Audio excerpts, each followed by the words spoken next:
89.6 FM। এখন শুনবেন রেডিও টুডের সন্ধ্যার খবর। একযোগে আপনারা শুনতে পাচ্ছেন ঢাকা, চট্টগ্রাম, কক্সবাজার, সিলেট, খুলনা, বরিশাল, বগুড়া, ময়মনসিংহ, কুমিল্লা ও কুষ্টিয়া এই 10টি কেন্দ্র থেকে।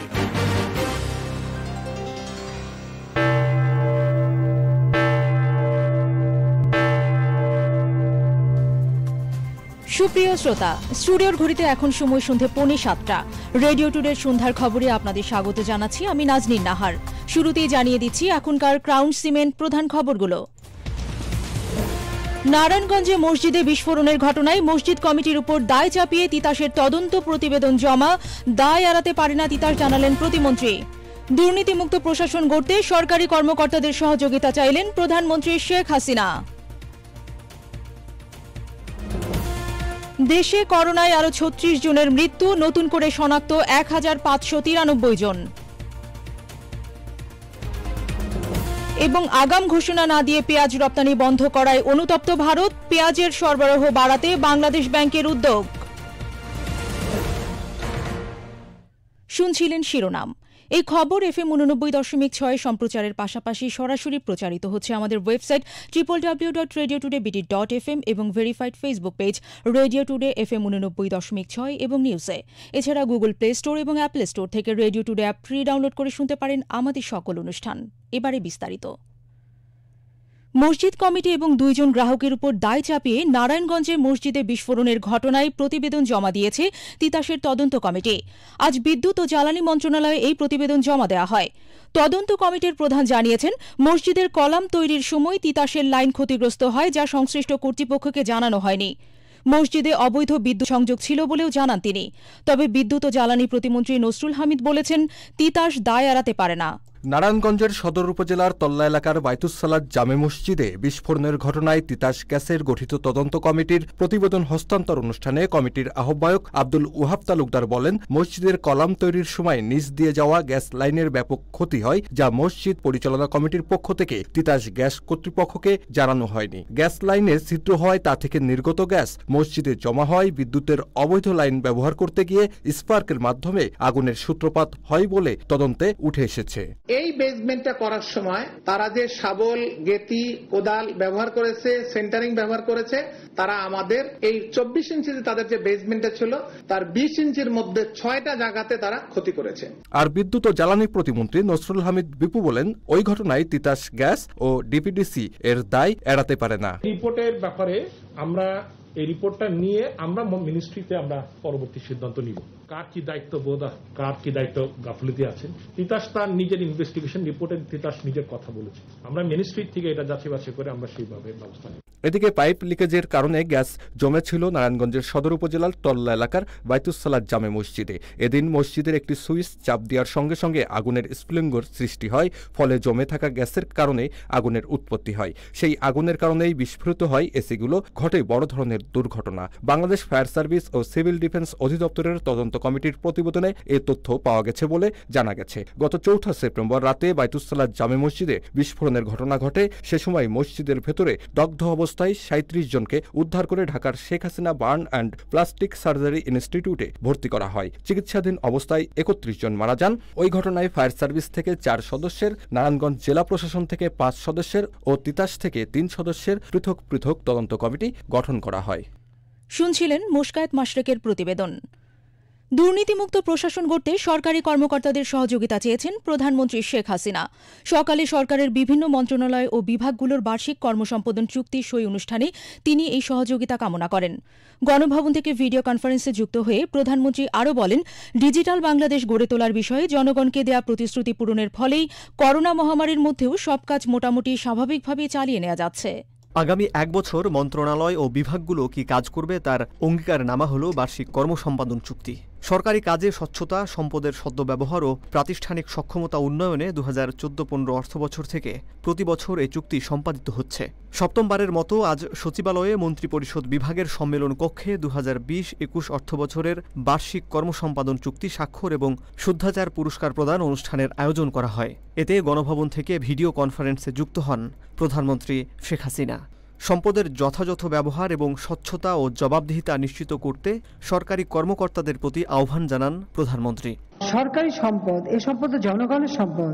এখানে আমরা দুর্নীতিমুক্ত ব্যবস্থা করতে চাই, প্রশাসনিক ব্যবস্থা আমরা গড়ে তুলতে চাই। প্রত্যেকটা মন্ত্রণালয় কিন্তু আপনাদেরকে এই শুদ্ধাচারের বিষয়ে নিজস্ব একটা পরিকল্পনা নিতে হবে যে কিভাবে আপনি কাজগুলি সম্পন্ন করবেন, এবং আপনাদের সাথে সাথে তার নিজ স্তর পর্যন্ত এই পরিকল্পনা থাকতে হবে এবং সেটা যথাযথভাবে কার্যকর করতে হবে। কেউ কেউ সরকারের বিরুদ্ধে নানা রকম অপপ্রচার চালাচ্ছে জানিয়ে সরকার প্রধান কারো কথায় কান না দিয়ে আত্মবিশ্বাস নিয়ে কাজ করতে সচিবদের প্রতি আহ্বান জানান। সবাই যখন কাজ করবেন আত্মবিশ্বাস নিয়ে করবেন। কে কি বললো, কে কি লিখলো, ওদিকে কান দিলে কোনো কাজ করতে পারবেন না। আপনাদের দায়িত্ব হচ্ছে মানুষের পাশে থাকা, আমাদের সকলের দায়িত্ব। আমরা জনগণের ভোট নিয়ে এসেছি, আমরা ওয়াদাবদ্ধ মানুষের কাছে।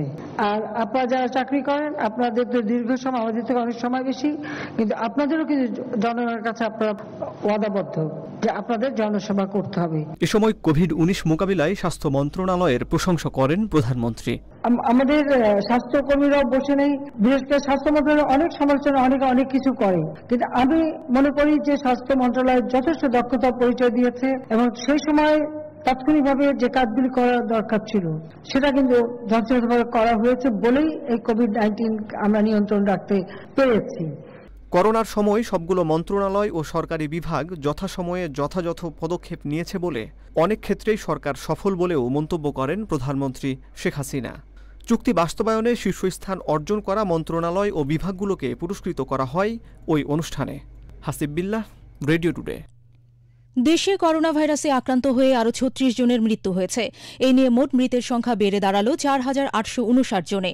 এছাড়া ২৪ ঘণ্টায় আরও ১,৫৯৩ জনের দেহে ভাইরাসটি শনাক্ত হওয়ায় দেশে মোট করোনা রোগীর সংখ্যা বেড়ে দাঁড়াল ৩,৪৪,২৬৪ জনে। বিকেলে স্বাস্থ্য অধিদপ্তরের এক সংবাদ বিজ্ঞপ্তিতে এসব তথ্য জানানো হয়েছে।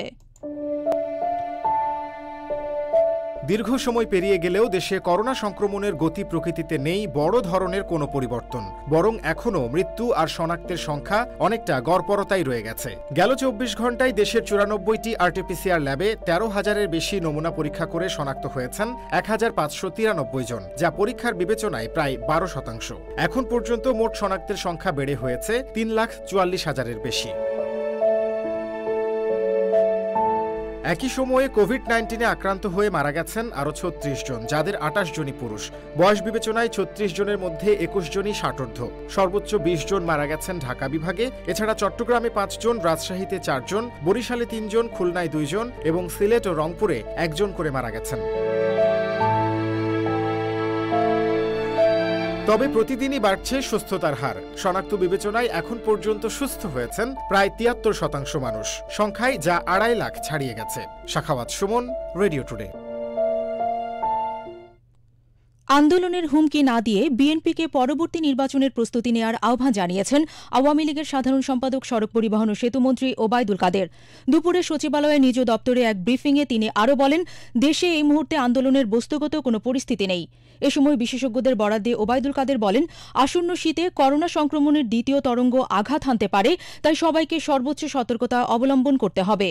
বিএনপি বেগম খালেদা জিয়ার মুক্তির জন্য নতুন করে আন্দোলনের হুমকি ধমকি দিচ্ছেন। আন্দোলনের হাক ডাক আমরা 10 বছর ধরে শুনেছি। আন্দোলনের ডাক দিয়ে নেতৃবৃন্দ শীতাতপ নিয়ন্ত্রিত ঘরে বসে থাকলে দলীয় কর্মীরা কিভাবে আন্দোলন করে। বিএনপির আন্দোলনের ডাক আষাঢ়ের তর্জন গর্জনই সাথ। আগাম ঘোষণা না দিয়ে পেঁয়াজ রপ্তানি বন্ধ করায় ভারত অনুতপ্ত বলে জানিয়েছেন পররাষ্ট্রমন্ত্রী একে আব্দুল মোমেন। তিনি আরও বলেছেন, এ নিয়ে ভারতের পররাষ্ট্র মন্ত্রণালয়ও কিছুটা বিব্রতকর অবস্থায় পড়েছে। তুরস্ক সফর শেষ করে দেশে ফিরে আজ পররাষ্ট্র মন্ত্রণালয়ে আয়োজিত এক সংবাদ সম্মেলনে এসব কথা বলেন পররাষ্ট্রমন্ত্রী। এ সময় তিনি বলেন, দুই দেশের মধ্যে একটি সমঝোতা ছিল, এই ধরনের সিদ্ধান্ত নেওয়ার আগে বাংলাদেশকে জানানো হবে, কিন্তু তাদের পররাষ্ট্র মন্ত্রণালয়ও বিষয়টি জানত না।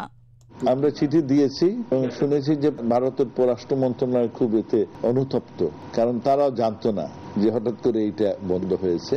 এবং আমাদের একটি আন্ডারস্ট্যান্ডিং হচ্ছে যে এই ধরনের অ্যাব্রাপ্ট ডিসিশন নেওয়ার আগে আমাদের জানানো প্রয়োজন। এদিকে বাজারে পেঁয়াজের সরবরাহ বাড়াতে উদ্যোগ নিয়েছে বাংলাদেশ ব্যাংক। নিত্য প্রয়োজনীয় এই পণ্যটির এলসি খোলার ক্ষেত্রে মার্জিন বা নগদ জমার হার ন্যূনতম পর্যায়ে রাখতে ব্যাংকগুলোকে নির্দেশ দেওয়া হয়েছে। আজ দুপুরে এই প্রজ্ঞাপন জারি করে কেন্দ্রীয় bank. Border guard Bangladesh BGB ও ভারতের বর্ডার সিকিউরিটি ফোর্স বিএসএফ মহাপরিচালক পর্যায়ে সীমান্ত সম্মেলন শুরু হয়েছে। আজ বেলা 11:15টায় ঢাকার পিলখানার বিজিবির সদর দপ্তরের সম্মেলন কক্ষে এই সম্মেলন আনুষ্ঠানিকভাবে শুরু হয়।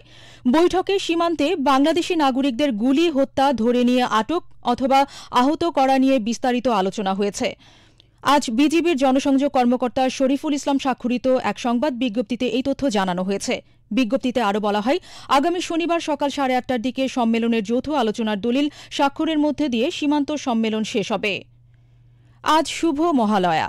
হিন্দু পুরাণ অনুযায়ী সনাতন ধর্মাবলম্বীদের সবচেয়ে বড় ধর্মীয় উৎসব শারদীয় দুর্গোৎসবের পুণ্যলগ্ন বা দেবী পক্ষের শুরু এই দিন থেকে। এই উপলক্ষে ঢাকেশ্বরী জাতীয় মন্দিরে বিশেষ অনুষ্ঠানের আয়োজন করা হয় মহানগর সার্বজনীন পূজা কমিটির পক্ষ থেকে। এছাড়াও ধর্মীয় অনুষ্ঠানের আয়োজন করা হয়েছে সারা দেশের মন্দির আর পূজা মণ্ডপগুলোতে। এই সংকটময় মুহূর্তে মা যেন দেশ ও জাতির মঙ্গল করেন তথা পৃথিবীর যে যেখানেই আছেন মাতৃ সন্তানগণ প্রত্যেককে মা রক্ষা করেন বলছিলেন ঢাকেশ্বরী মন্দিরের প্রধান পুরোহিত রঞ্জিত চক্রবর্তী। শিমুলিয়া কাঁঠালবাড়ি নৌরুটে ফেরি চলাচল আবারও বন্ধ হয়ে গেছে। গত মঙ্গলবার 28 কিলোমিটার দীর্ঘ নতুন চ্যানেলে চালু হওয়ার পর দুদিন একটি করে ফেরি যানবাহন পারাপার করে আসছিল, কিন্তু আজ সকালে আবার তা বন্ধ হয়ে যাওয়াতে দুর্ভোগে পড়েছেন হাজারো মানুষ। টেলিফোনে আরও জানাচ্ছেন আমাদের মুন্সিগঞ্জ জেলা প্রতিনিধি ফারহানা মির্জা। শিমুলিয়া কাঁঠালবাড়ি ফেরি সার্ভিস আবার বন্ধ হয়ে গেছে। বৃহস্পতিবার সকাল 9:30টায় সার্ভিস বন্ধ ঘোষণা করেছে বিআইডব্লিউটিসি। মঙ্গলবার এবং বুধবার 28 কিলোমিটার দীর্ঘ নতুন প্রাকৃতিক পালের চর চ্যানেল দিয়ে একটি করে ফেরি যান পারাপার করছিল। পরে বৃহস্পতিবার আবার ফেরি বন্ধ করে দেওয়া হয়। বিআইডব্লিউটিসির এসডিএম মোহাম্মদ শফিকুল ইসলাম জানিয়েছেন, পালের চর চ্যানেলের দীর্ঘ পথে স্রোত বেড়েছে। এই পথে ফেরি চলাচল সম্ভব নয়। আর ফেরি সহজ চ্যানেলটিতে এখনো সম্পন্ন হয়নি, তাই ফেরি চলাচল বন্ধ রাখতে হয়েছে। স্বাভাবিক সময়ে দক্ষিণাঞ্চলের 21 জেলার যাতায়াতের অন্যতম এই রুট দিয়ে দৈনিক গড়ে 4000 গাড়ি পার হতো। বুধবার গাড়ি পার হয়েছে মাত্র 21টি। এদিকে পদ্মা সেতুর নিজস্ব চ্যানেলে এখন ড্রেজিং চলছে। সেতুর 24 ও 25 নম্বর খুঁটি বরাবর চলছে ড্রেজিং। এই চ্যানেলের নাব্যতা ফেরাতে পারলে সাময়িকভাবে এই চ্যানেল দিয়েই ফেরি চলাচল সম্ভব হবে। এছাড়া 1 কিলোমিটার চর কেটে চন্ডাচর নামে নতুন স্থায়ী একটি চ্যানেল তৈরির জন্য ড্রেজিং শুরু হয়েছে। এই চর কাটতে 20 থেকে 25 দিন লাগতে পারে বলে জানিয়েছে BIWTA.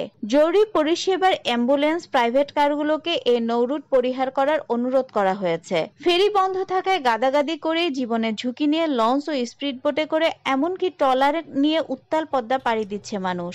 Farhana Mirza, radio today, Munshiganj. শুনছেন রেডিও টুডের সন্ধ্যার খবর, সঙ্গে আছি আমি নাজনীন নাহার। নিচ্ছি ছোট্ট একটি বিজ্ঞাপন বিরতি, ফিরছি ঠিক 40 সেকেন্ড পর। আপোষ করি না কখনো আমরা, অটুট রাখি গুণমান। দেশের গর্ব ক্রাউন সিমেন্ট নিশ্চিত করে দৃঢ় নির্মাণ।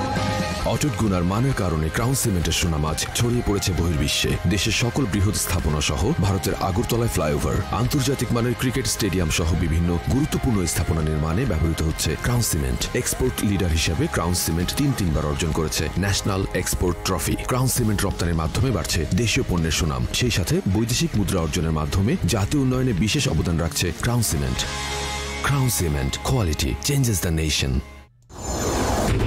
বিরতির পর আমাদের সাথে আরো যারা যোগ দিয়েছেন তাদেরকে স্বাগত জানাচ্ছি আমি নাজনীন নাহার। FM 89.6 আপনারা শুনছেন রেডিও টুডের সন্ধ্যার খবর। একযোগে প্রচারিত হচ্ছে ঢাকা, চট্টগ্রাম, কক্সবাজার সহ দেশের বৃহত্তম শহরগুলোতে।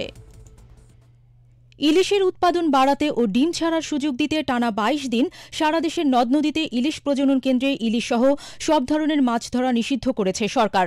মৎস্য ও প্রাণী সম্পদ মন্ত্রণালয় থেকে এই সংক্রান্ত আদেশ জারি করা হয়েছে। বিষয়টিতে এক সংবাদ বিজ্ঞপ্তিতে জানানো হয়েছে, আগামী 14 অক্টোবর থেকে 4 নভেম্বর পর্যন্ত মোট 22 দিন ইলিশ প্রজনন কেন্দ্রে ইলিশ সহ সব ধরনের মাছ আহরণ নিষিদ্ধ করার সিদ্ধান্ত নিয়েছে সরকার। এ সময় দেশব্যাপী ইলিশ আহরণ, বিপণন, পরিবহন, ক্রয় বিক্রয়, বিনিময় ও মজুদও নিষিদ্ধ থাকবে। ঢাকা উত্তর সিটিতে আজ 2 শতাধিক অবৈধ সাইনবোর্ড উচ্ছেদ করেছে ভ্রাম্যমাণ আদালত। এ সময় আইন অমান্য করায় 5টি প্রতিষ্ঠানকে প্রায় 1 লাখ টাকা জরিমানা করা হয়।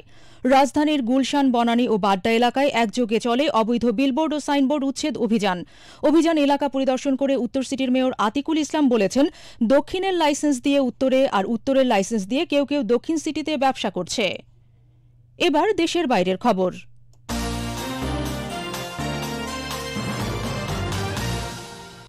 বিশ্বজুড়ে করোনা ভাইরাসে আক্রান্তের সংখ্যা 3 কোটি ছাড়িয়ে গেছে। সংক্রমিতদের মধ্যে এ পর্যন্ত মারা গেছেন 9,45,000-এরও বেশি মানুষ, আর করোনা থেকে সেরে উঠেছেন 2,18,29,000।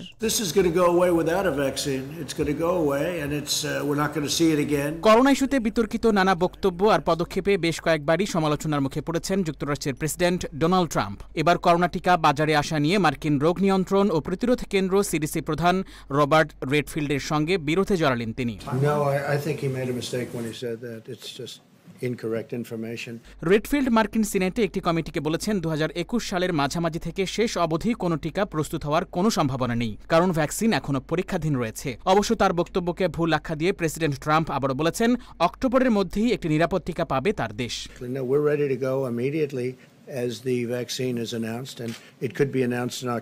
ভারতে নতুন করে প্রায় 98,000 মানুষের করোনা শনাক্ত হয়েছে।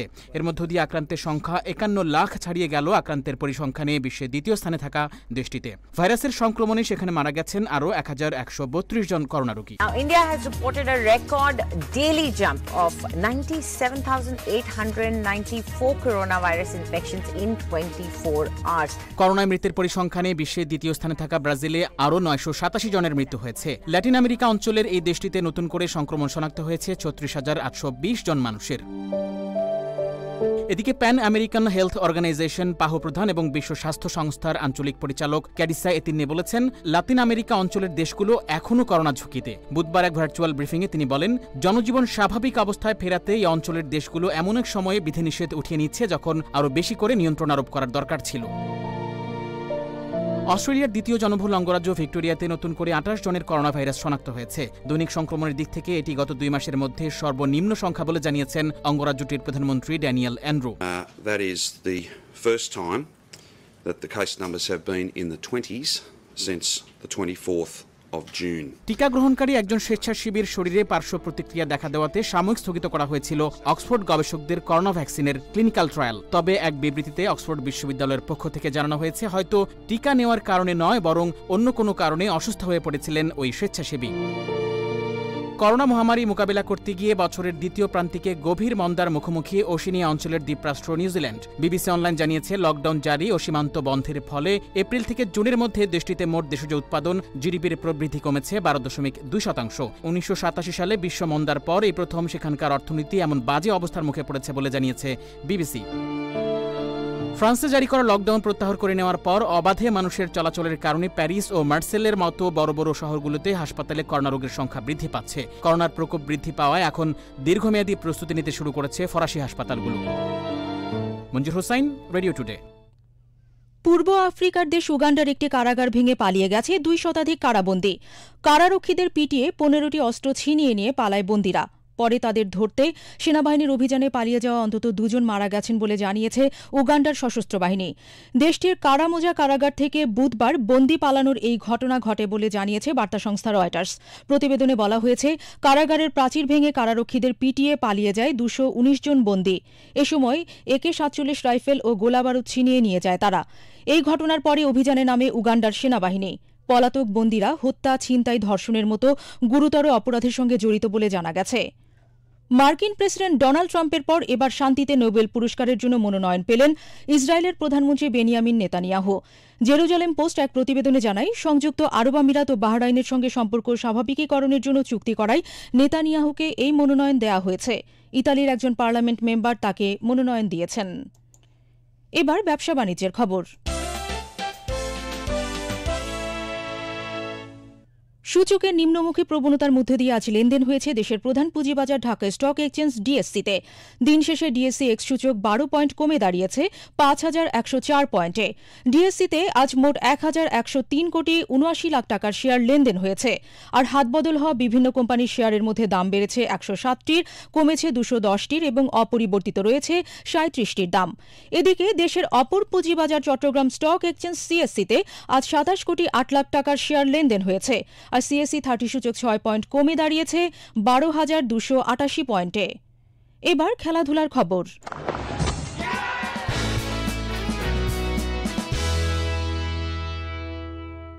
ফুটবল। উয়েফা নেশনস লিগের শিরোপা ধরে রাখার অভিযানে দুর্দান্ত শুরুর পুরস্কার পেয়েছে পর্তুগাল। টানা 2 জয়ে 2 ধাপ এগিয়ে ফিফা র্যাঙ্কিংয়ে 5ম স্থানে উঠে এসেছে প্রতিযোগিতার অভিষেক আসরের চ্যাম্পিয়নরা।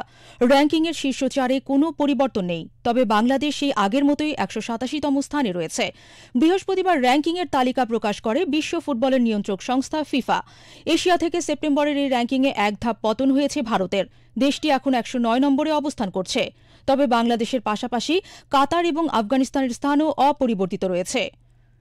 ফ্রেঞ্চ লিগ 1-এ প্রতিপক্ষ মার্শেইয়ের বিপক্ষে ম্যাচে আলভারো গঞ্জালেজের সাথে বাদানুবাদে জড়িয়ে পরবর্তী 2 ম্যাচের জন্য নিষিদ্ধ হয়েছেন পিএসজি সুপারস্টার নেইমার। রোববার রাতে মার্শেই ডিফেন্ডার আলভারোর মাথার পেছনে চড় মেরে দ্বিতীয় হলুদ কার্ড দেখে মাঠ ছেড়েছিলেন তিনি। যদিও ম্যাচ শেষে নেইমার দাবি করেন মাঠে আলভারো তাকে উদ্দেশ্য করে বর্ণবাদী গালি দিয়েছেন। এই ঘটনায় আলভারোর বিরুদ্ধে আনা এই অভিযোগও তদন্ত করা হবে বলে জানিয়েছে লিগ দে ফুটবল প্রফেশনাল এলএফপি। এবার শুনুন আজকের সেলিব্রিটি খবর। কি উৎফুল্ল আশা নিয়ে সকালে জেগেছি সবিনয়ে। ভালোবাসা দিতে পারি, তোমরা কি গ্রহণে সক্ষম? লীলাময়ী করপুটে তোমাদের সবই ঝরে যায়। হাসি, জ্যোৎস্না, ব্যথা, স্মৃতি, অবশিষ্ট কিছুই থাকে না। এমন হৃদয় ছোঁয়া ছিল তার কবিতার সব পংক্তি। শিল্প ও সৌন্দর্যের সন্ধানে তিনি পুরো জীবন কাটিয়েছেন কবিতার সাধনায়। 50-এর দশকের খ্যাতনামা এই কবি বিনয় মজুমদার। যেসব বাংলা কবিতা লেখা হয়েছে 60 দশক পরে চম্পা, 60 দশকে কজন কবি আছে সেসব হিসেব করা হয়নি। 1947 সালে দেশভাগের পর বাংলাদেশ থেকে সপরিবারে কলকাতায় পাড়ি জমায় বিনয় মজুমদারের পরিবার। কলকাতার প্রেসিডেন্সি কলেজ থেকে গণিত বিভাগে ইতিহাসের সর্বকালের রেকর্ড পরিমাণ নাম্বার পেয়ে প্রথম শ্রেণীতে প্রথম হন তিনি। 50-এর দশকের শেষের দিকে প্রকাশিত হয় তার অনুবাদ গ্রন্থ অতীতের পৃথিবী এবং কবিতার বই নক্ষত্রের আলোয়। আমার আশ্চর্য ফুল যেন চকোলেট, নিমিষেই গলাধু করুন তাকে না করে, ক্রমশ রস নিয়ে তৃপ্ত হই। ত্রিপুরা গভর্নমেন্ট কলেজে খণ্ডকালীন শিক্ষকতার পর আলোচিত কাব্যগ্রন্থ ফিরে এসো চাকা প্রকাশ পায়। অঘ্রাণের অনুভূতিমালা, ঈশ্বরীর স্বরচিত নিবন্ধ আমাকেও মনে রেখো, আমি এই সভায়, হাসপাতালে লেখা কবিতা এবং এক পংক্তির কবিতা সহ বিনয় মজুমদারের প্রকাশিত গ্রন্থ 20টিরও বেশি। তবু বেদনায় নিজ হাতে রাখি মৃত্যুর প্রস্তুর, যাতে কাউকে না ভালোবেসে ফেলি। নিজ ক্ষেত্রে অসামান্য অবদানের জন্য কবিতার রসগ্রাহীদের কাছে অমোঘ আকর্ষণীয় বরেণ্য এই কবিকে ভারতের রবীন্দ্র পুরস্কার এবং একাডেমি পুরস্কারে ভূষিত করা হয়। কাব্যভুবনে জোনাকির মায়াবী আলো ছড়িয়ে 2006 সালে অন্য ভুবনে পাড়ি জমান কবি বিনয় মজুমদার। 1934 সালের আজকের দিনে মিয়ানমারের মিকটিলায় জন্ম নেয়া বরেণ্য এই কবিকে স্মরণ করছি বিনম্র শ্রদ্ধা ও ভালোবাসায়। আবিদ আজম, রেডিও টুডে। সবশেষ ওয়েদার আপডেট। আবহাওয়ার সবশেষ তথ্যানুযায়ী এই মুহূর্তে ঢাকা ও আশেপাশের এলাকার তাপমাত্রা 29 ডিগ্রি সেলসিয়াস, যা অব্যাহত থাকতে পারে রাত 10টা পর্যন্ত। এরপর 1 ডিগ্রি কমে রাত 11টায় তাপমাত্রা হতে পারে 28 ডিগ্রি সেলসিয়াস। আবহাওয়া অফিসের বুলেটিনের তথ্যমতে এই মুহূর্তে ঢাকার আকাশ হালকা মেঘলা আর হালকা বাতাস বইছে দক্ষিণ পূর্ব দিক থেকে, যার গতিবেগ ঘণ্টায় সর্বোচ্চ 8 কিলোমিটার। বাতাসের আর্দ্রতা 83%। ঢাকায় এখন বায়ুমানের সূচক অর্থাৎ AQI 74, যা মধ্যম মানের। সুপ্রিয় শ্রোতা, আমরা সন্ধ্যার খবরের শেষ পর্যায়ে এসে গেছি। বিদায় নেওয়ার আগে আরেকবার জানিয়ে দিচ্ছি এখনকার ক্রাউন সিমেন্ট প্রধান খবরগুলো। নারায়ণগঞ্জে মসজিদে বিস্ফোরণের ঘটনায় মসজিদ কমিটির উপর দায় চাপিয়ে তিতাসের তদন্ত প্রতিবেদন জমা, দায় এড়াতে পারে না তিতাস, জানালেন প্রতিমন্ত্রী। দুর্নীতিমুক্ত প্রশাসন গড়তে সরকারি কর্মকর্তাদের সহযোগিতা চাইলেন প্রধানমন্ত্রী শেখ হাসিনা।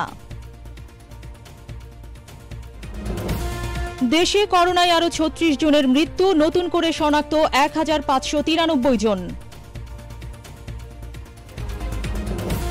এবং আগাম ঘোষণা না দিয়ে পেঁয়াজ রপ্তানি বন্ধ করায় অনুতপ্ত ভারত, পেঁয়াজের সরবরাহ বাড়াতে বাংলাদেশ ব্যাংকের উদ্যোগ।